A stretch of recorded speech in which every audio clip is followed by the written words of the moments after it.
Alex, welcome to Digital Safety Today. I'm Alex. And I'm Jamie. Today we're diving into a really important topic at security and safety.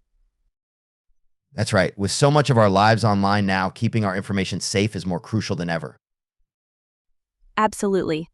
So, let's start by discussing what its security actually means. Good idea. Its security refers to the measures and practices that protect our computers, networks, and data from theft, damage, or unauthorized access. Exactly. And it's not just about protecting businesses, it's about protecting individuals too. Right. We all have personal data online like bank details, social media accounts, and private messages. Speaking of personal data, let's talk about passwords. What do you think makes a strong password? A strong password should be at least 12 characters long and include a mix of uppercase and lowercase letters, numbers, and symbols. That's a great start. But many people still use simple passwords like 123456 or password. Why do you think that is? I think it's because they want something easy to remember. But that makes it easy for hackers too. Exactly. And that's where password managers can help. They store complex passwords securely, so you don't have to remember them all. Good point. And using two-factor authentication can also add an extra layer of security.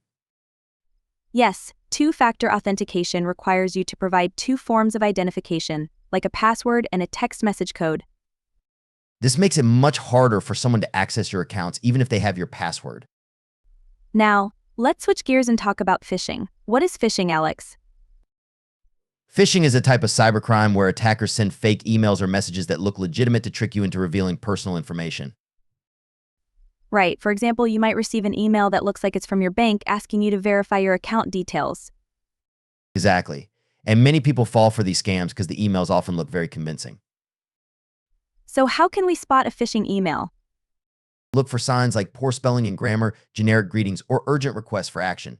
If it doesn't feel right, it's best to verify with the company directly. That's solid advice. And it's also important to keep your software updated. Yes, software updates often include security patches that protect against new threats. And what about public Wi-Fi? It's convenient, but it can also be risky. Absolutely. Public Wisconsin-Fi networks are often unsecured, which makes it easy for hackers to intercept your data. When using public Wi-Fi, it's best to avoid accessing sensitive information, like online banking. If you must use public Wi-Fi, consider using a virtual private network or VPN. Great tip. A VPN encrypts your internet connection, making it much harder for anyone to eavesdrop. Now, let's talk about social media. Many people share a lot of personal information on platforms like Facebook and Instagram. True, but oversharing can lead to security risks. For example, sharing your location in real time can alert thieves that you're away from home. Exactly, it's wise to adjust your privacy settings and think twice before posting. And let's not forget about the importance of backing up your data.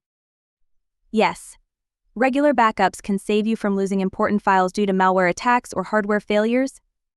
You can back up your data to an external hard drive or use cloud storage. Speaking of malware, what are some common types of malware people should be aware of? Well, there's viruses which replicate themselves and spread to other files. Then there are Trojans which disguise themselves as legitimate software. And let's not forget ransomware, which locks you out of your files until you pay a ransom. That's a scary one. It highlights the importance of having good antivirus software installed. Absolutely. Regular scans can help detect and remove malware before it causes serious damage.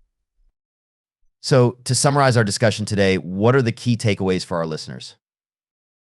First, use strong, unique passwords and consider a password manager.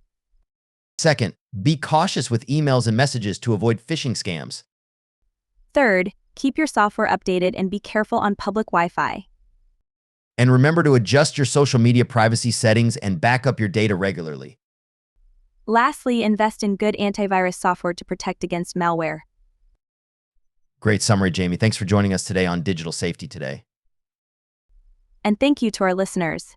Stay safe online and remember that being informed is the first step to being secure. See you next time.